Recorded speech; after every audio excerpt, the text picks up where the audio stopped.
Hello everyone, welcome to my channel. मैं सुदीक्षा सिन्हा और आज हम बात करने वाले हैं कि आखिरकार जूरिस्प्रूडेंस समझना इतना इम्पोर्टेंट क्यों है हर एक लॉ स्टूडेंट, लॉयर या एडवोकेट्स के लिए।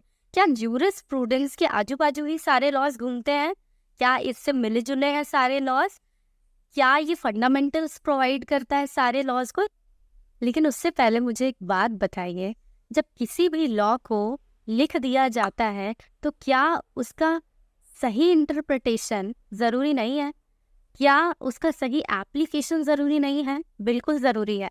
जब तक किसी एक्ट को सही तरीके से इंटरप्रेट नहीं किया जाएगा, उसके सही इंटेंशंस को नहीं समझा जाएगा, तब तक उसका कंप्लायंस और एप्लीकेशन हो ही नहीं सकता सही तरीके से। इसीलिए जूरिस्प्रूडेंस यहाँ पे बहुत ही इंपॉर्टेंट रोल प्ले करता है for the interpretation of the statutes. ठीक है, तो अब हम समझते हैं कि क्या जूरिस्प्रूडेंस एक नया कॉन्सेप्ट है या ये बहुत पहले से था। सबसे पहले हम समझते हैं एंशिएंट इंडिया से और दूसरा समझते हैं हम एंशिएंट रोम से। अगर हम एंशिएंट इंडिया की बात करें तो एंशिएंट इंडिया में राजा महाराजा हुआ करते थे और उस टाइम पे भी लॉ और जस्टिस का जो कॉन्सेप्ट था वो बहुत ज़्यादा प्रेवलेंट था। ठीक है, उस टाइम पे भी जो एक्ट्स पनिशेबल हुआ करते थे उसको पनिश किया जाता था, उसके लिए पनिशमेंट ऑफर किया जाता था। क्या उस टाइम पे रिटन स्टैट्यूट्स होते थे? नहीं, उस टाइम पे रिटन स्टैट्यूट्स नहीं होते थे।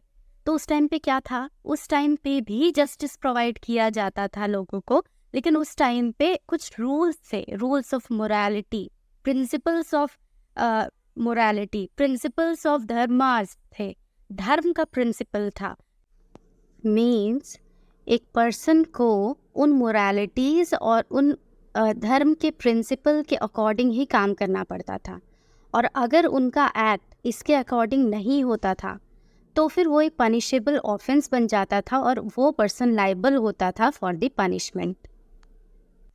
तो उस टाइम पीरियड पे लॉ क्या होता था? उस टाइम पीरियड पे जो भी मोरालिटी और धर्म के जो प्रिंसिपल्स थे वही हमारा लॉ हुआ करता था। अब हम चलते हैं एंशिएंट रोम में। एंशिएंट रोम में भी जस्टिस और लॉ का जो कॉन्सेप्ट था वो उस टाइम पे होता था। लोगों को जस्टिस प्रोवाइड किया जाता था, लेकिन कैसे? तो कैसे किया जाता था? उस टाइम पे भी सेम, वहाँ की भी यही सिचुएशन थी। जो ओरल लॉज हुआ करते थे, ओरल प्रिंसिपल्स ऑफ मोरालिटीज हुआ करते थे, जिसको बेसिस बना के जस्टिस प्रोवाइड किया जाता था। ठीक है, तो in conclusion, in a nutshell we can say that उस टाइम पीरियड पे कोई भी रिटन स्टैट्यूट्स नहीं थे। ठीक है, तो क्या थे? प्रिंसिपल्स थे। ठीक है, सोसाइटी के लिए जो प्रिंसिपल्स सही होते थे उनकी नज़रों में, जो धर्म के कॉन्सेप्ट को मानते थे वो प्रिंसिपल सही होते थे, जो मोरालिटी के कॉन्सेप्ट को मानते थे वो प्रिंसिपल सही होते थे। उसके अकॉर्डिंग ही एक पर्सन को चलना होता था। जो उन प्रिंसिपल्स को फॉलो नहीं करता था उनको पनिशमेंट ऑफर किया जाता था। तो हमने समझ लिया कि उस टाइम पीरियड पे, एंशिएंट टाइम पीरियड पे लॉ का क्या मतलब था। ठीक है, और जब हमने उस टाइम पीरियड पे लॉ का क्या मतलब था ये समझ लिया, तो हम अब के टाइम पीरियड में लॉ का क्या मतलब है वो भी समझ सकते हैं।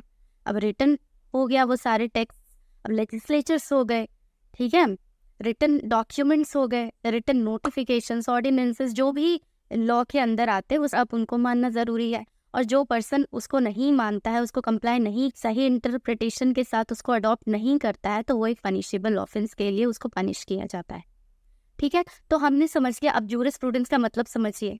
अब जूरिस्प्रूडेंस का मतलब क्या था? जूरिस्प्रूडेंस दो शब्दों से बना है, जूरिस और प्रूडेंशिया, means knowledge of the law. तो knowledge of the law at that time period of time, हमने समझ लिया ना कि नॉलेज ऑफ द लॉ क्या था, उस टाइम पीरियड पे लॉ क्या था। ठीक है, तो हमने समझ लिया कि लॉ उस टाइम पीरियड पे क्या था। इसका मतलब उस टाइम पीरियड का हमने जूरिस्प्रूडेंस समझ लिया कि उस टाइम पीरियड में जूरिस्प्रूडेंस क्या था। और अब टाइम पीरियड में, अब के टाइम पीरियड में भी हम जूरिस्प्रूडेंस का मतलब समझ सकते हैं, मतलब नॉलेज ऑफ द लॉ ले सकते हैं। ठीक है, तो हमें यहाँ तक समझ आ गया कि जूरिस्प्रूडेंस आखिरकार है क्या, क्यों पढ़ना ज़रूरी है। ठीक है, आई होप आपको ये वीडियो अच्छी लगी होगी और नीचे जाके कमेंट करके बताइएगा कि इस वीडियो से आपको क्या क्या चीज़ें सीखने को मिली और कितनी अच्छी लगी, क्योंकि आपका कमेंट ही मेरे लिए मोटिवेशन है। Thank you so much for watching.